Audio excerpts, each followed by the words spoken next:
Good morning, students. In the last lecture of the operating system, we were discussed about the file and their respective types, attributes and the different operations which are going to be executed on a file. Now, in this lecture, we will start our next point, that is access methods.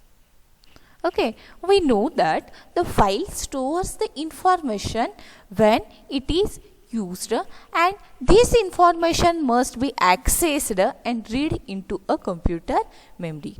Whenever we want to store some information, then we store that particular information in the form of file. And whenever we want to access or whenever we want to read the contents of that particular file, then we are accessing that particular file. So, in this case, there are several ways that the information in a file can be accessed. For reading or accessing the information from the file, there are multiple methods are available in the operating system. Some systems provide only one access method for a file, but on other systems such as those of IBM, then many different access methods are supported, and choosing the right one for a particular application is a major file system design problem. In short, the file contains the information, but when it required to use, this information can be accessed by the access methods and reads into the computer memory. By using the access method, we are reading the contents of a file or we are reading the file from the memory. But some systems provide a single access method, that means one access method, and some provide more than one access method to accessing a particular file. There are different access methods present in an operating system such as sequential access method, direct access method or indexed access method. Now, in this lecture, we will see what are the different access methods in detail. First, we will see what is meant by access method. Okay, I already told that the file store the information. We know the file is nothing but collection of information. File stores the information, and when it is used, then this information must be accessed and read into a computer's memory. And whenever we need that particular information which is stored on that particular file, then we read that particular file into a computer's memory. The information in a file can be accessed in several ways. For accessing the information from the file, for reading the contents of a file, there are multiple methods are present. Some systems provide only one access method for a file. Some operating system provide a single access method. There is only one access method for reading the contents of the file. But other systems such as those of IBM that support many access methods, and choosing the right one for a particular application is a major problem design. Okay, the systems that supported by the IBM that supports the multiple access method, multiple file access method to choose a particular or to read the contents of a file. There are different access methods are there. For example, sequential access method, and second one is the direct access method. In your syllabus, only two methods are there. First one is the sequential access and second one is the direct access. See this figure? You will imagine that what is an actually sequential access is there and what is direct access is there. The name itself tells that what is an sequential. Sequential access means that access is defined in a particular sequence. One by one the file contents are accessed, and in a direct access we are directly access a particular file which is stored on a database, which is stored into a computer's memory. Let's see in detail what is an actually sequential access is and what is an direct access method. First we will see the sequential access method. The simplest access method is sequential access. The sequential access is one of the simple access method for accessing any file. Information in a file is processed in a order one record after another.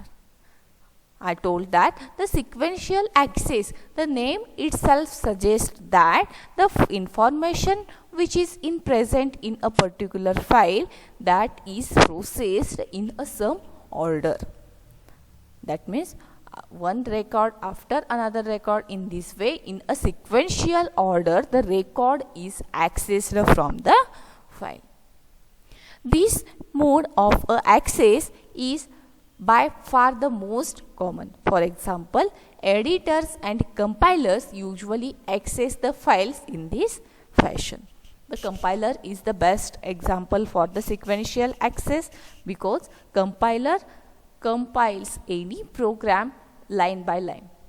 You know that while you are executing any C program or C++ program, and whenever you compile that particular program, at that time the compiler compiles that whole program line by line.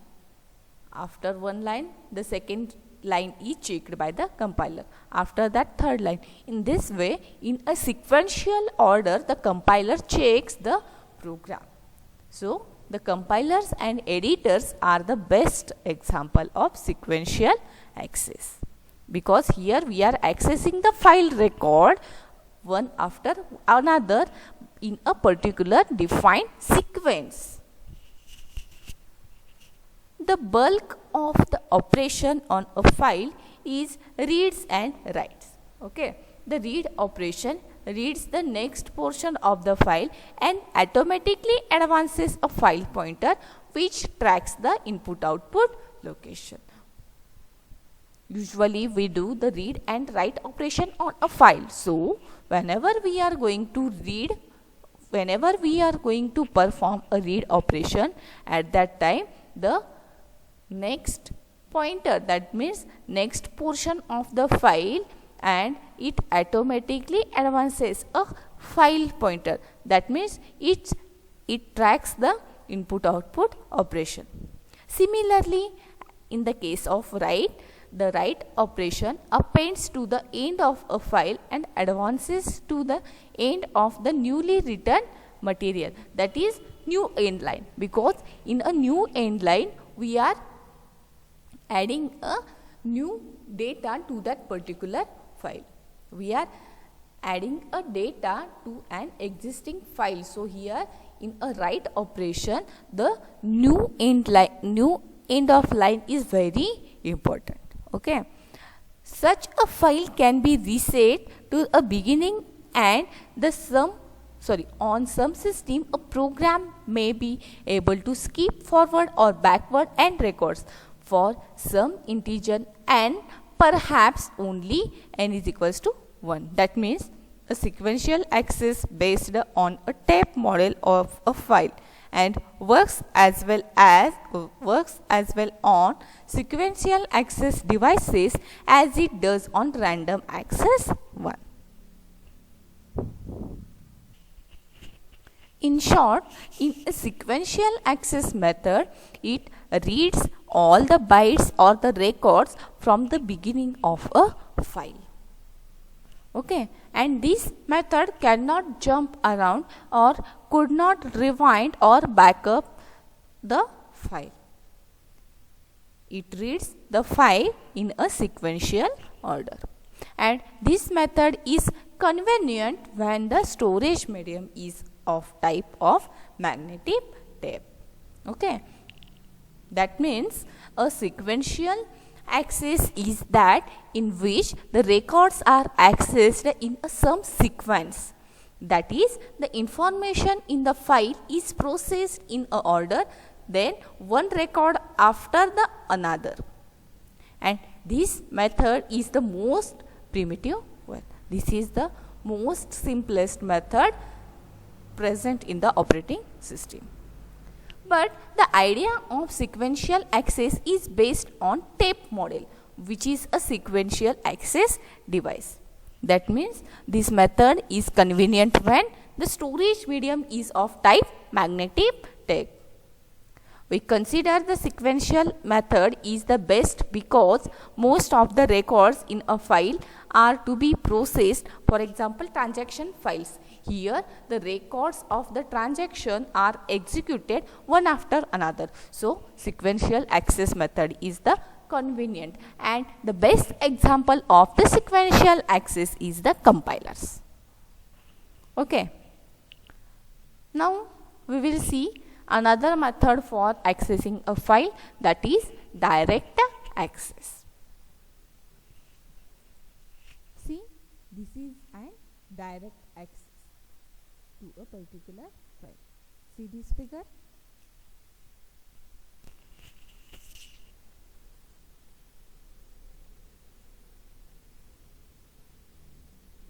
Okay, let's see what is an direct access.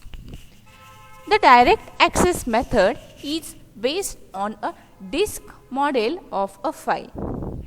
In a direct access method, the file can be viewed as a sequence of blocks that are numbered. Here, in a direct access method, the file is viewed as a sequence of blocks. Okay, here file is divided into n number of blocks, and a block is generally a fixed length, that is quantity defined by the operating system as the minimum positioning unit. And a block may be a byte, that means 512 words or 1024 byte, or some block of other quantity depend upon the operating system. In short, in a direct access method, here a file is viewed as a sequence of blocks. Here a file is divided into an n number of blocks, and the block size is defined by the operating system.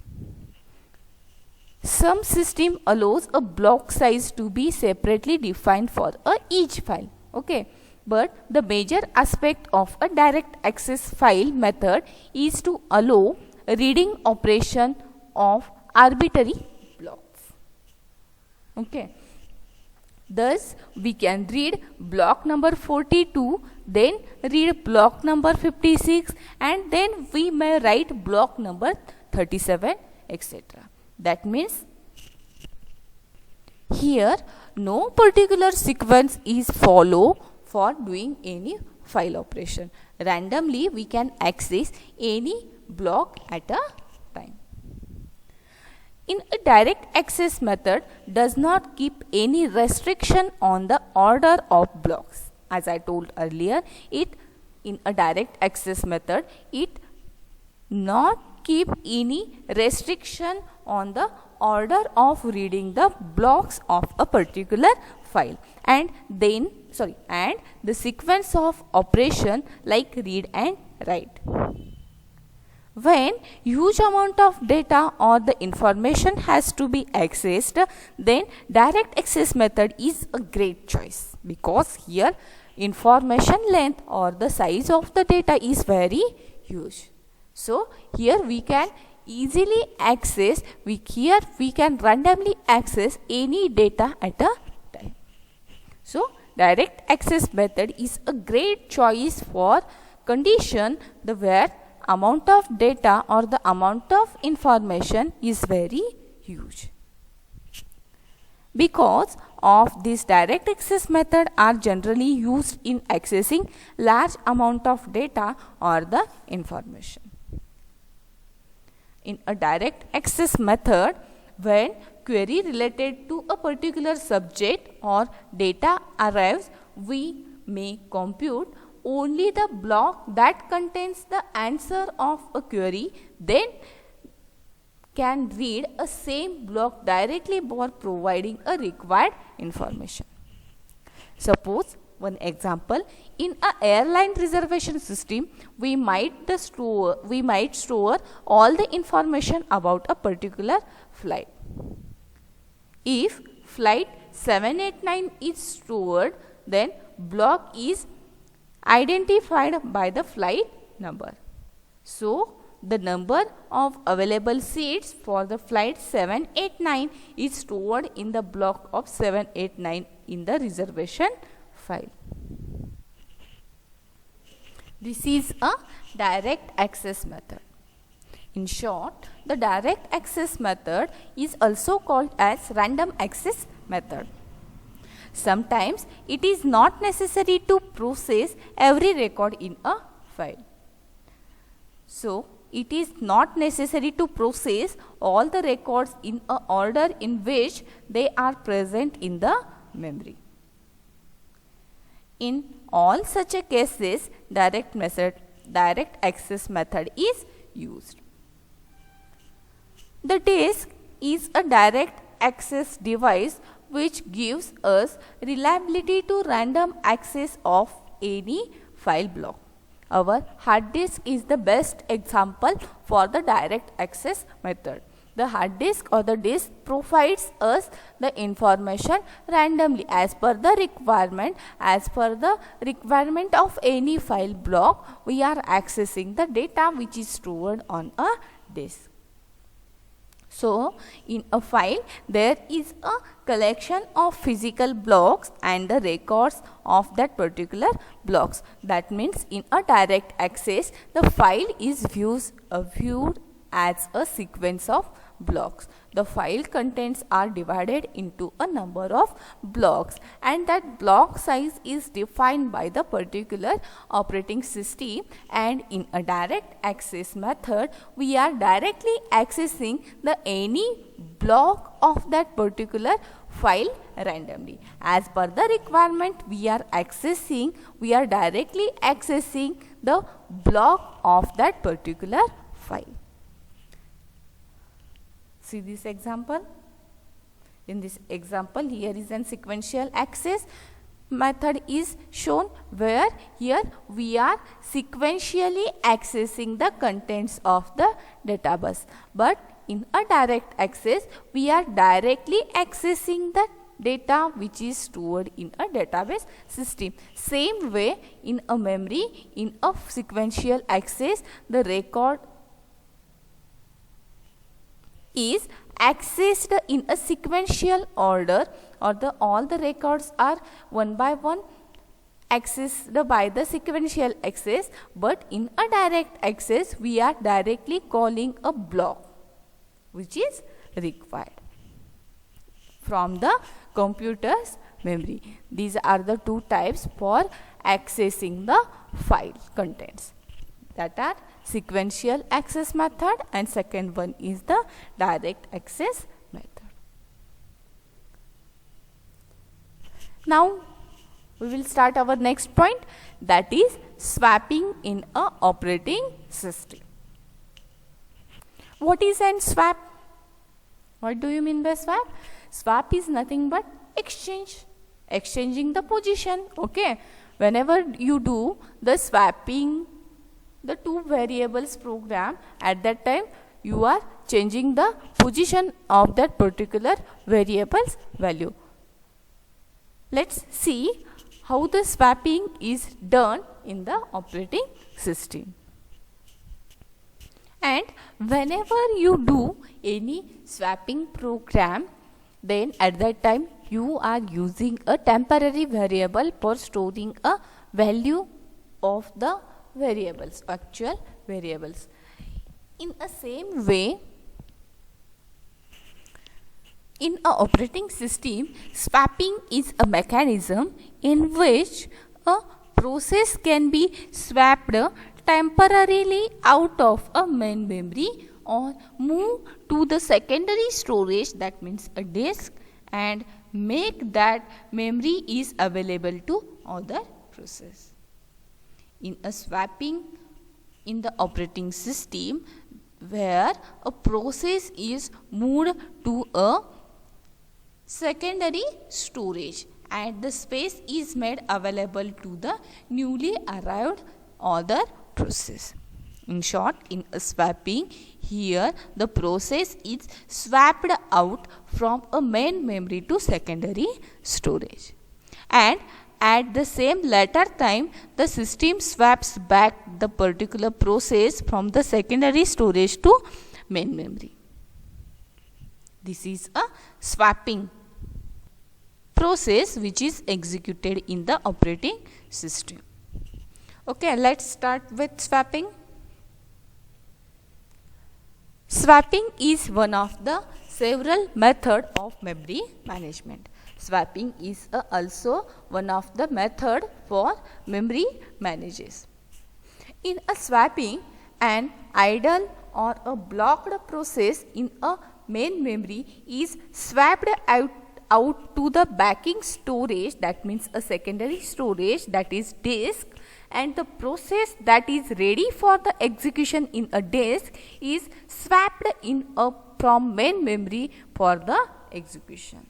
In a swapping, the process which are in a main memory which are idle or in a blocked state, then that process is moved to the secondary storages. Secondary storages like a disk, and the processes in a disk which are ready to execute, which are ready for the execution, then that process is swapped in to the main memory. That means in a swapping there are two operations are done. First one is the swap out, that means the processes which are blocked or idle in the main memory, that processes are moved from main memory to secondary memory, and second operation is swapped in that the processes which are ready to the execution, ready for the execution, that are moved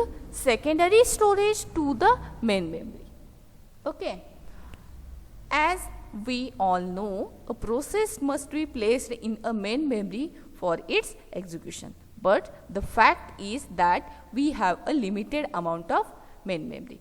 Why we are doing a swapping? Because we know that the main memory size is very less. So, main memory provides a limited space so that we are moving the processes from main memory to secondary storage. But the execution is done in a main memory. So, the processes which are ready for the execution, that processes are moved from the secondary storage to main memory. The memory needed by all the processes in the system is often more than the main memory we have in the system. Okay, let's see the one example for the swapping. Consider a real-time example. In Windows operating system, as soon as the system is booted, 50 to 100 processes start executing. Then these processes do nothing but checks for the application updates. Such processes take up 5 to 10 MB memory space, and the other processes start checking for the incoming network and incoming mails and other things. These all happens before a user has started many processes, and a single user application nowadays takes 500 MB of memory space just to start up the operating system. So, keeping all these processes in a main memory would require a large amount of main memory, and the increasing size of main memory would increase the cost of the system. So, to deal with these memory overloads, we have come with the two approaches, that is either swapping or we are using a virtual memory. Okay.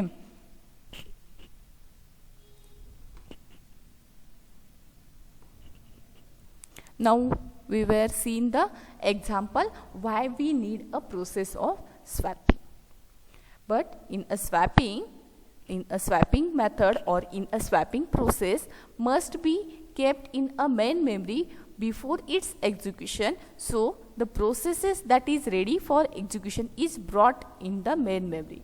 The processes that are ready for the execution, that processes are only kept in the main memory.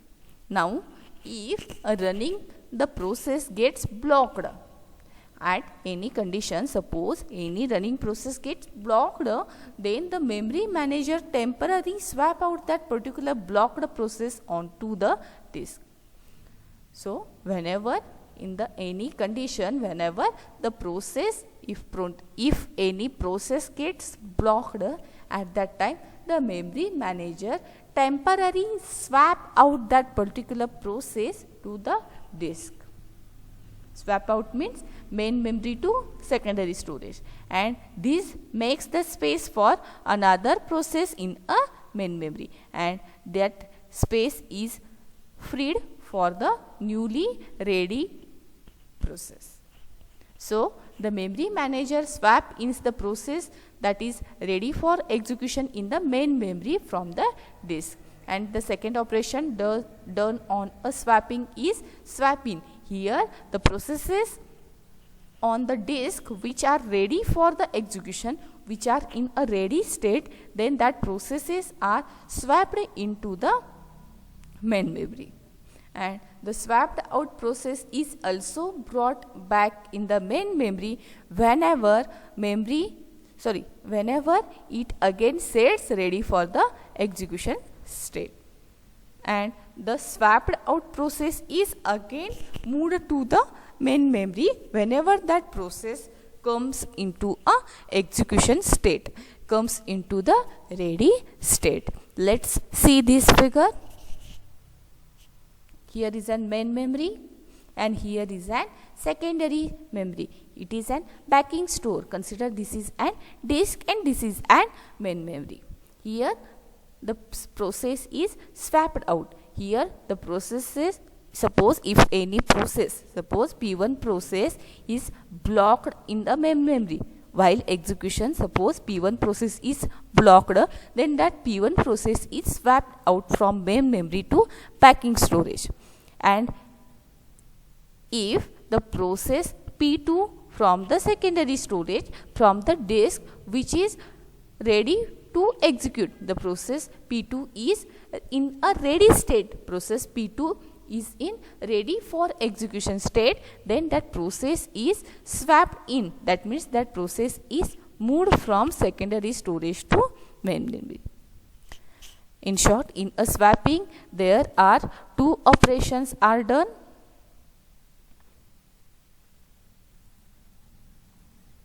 First one is the swap out. In a swap out, here the process from the main memory to secondary memory is done, and in a swap in process, the process is moved from secondary storage to main memory. This is a swapping. Let's see what are the advantages and disadvantages of the swapping. The advantage is that the swapping helps the CPU to manage multiple processes within a single main memory, and it also helps to create use of a virtual memory. You know that the swapping allows the CPU to perform the multiple tasks simultaneously, so the processes do not have to wait a very long before they are executed, and it also improves the main memory utilization. Okay, but what is the disadvantage of the swapping? If the computer system loses the power, then the user may lose all the information created to the program in case of substantial swapping activity, because main memory is a temporary volatile memory. So whenever the system power gets lost, then the user may lose all the information related to the program in case of substantial swapping activity. These are the some advantages and disadvantages of the swapping. In today's lecture, we were discussed about the access methods regarding the files. There are two access methods. First one is the sequential access method and second one is the direct access method, and after that we are discussed about the swapping process. Okay, thank you.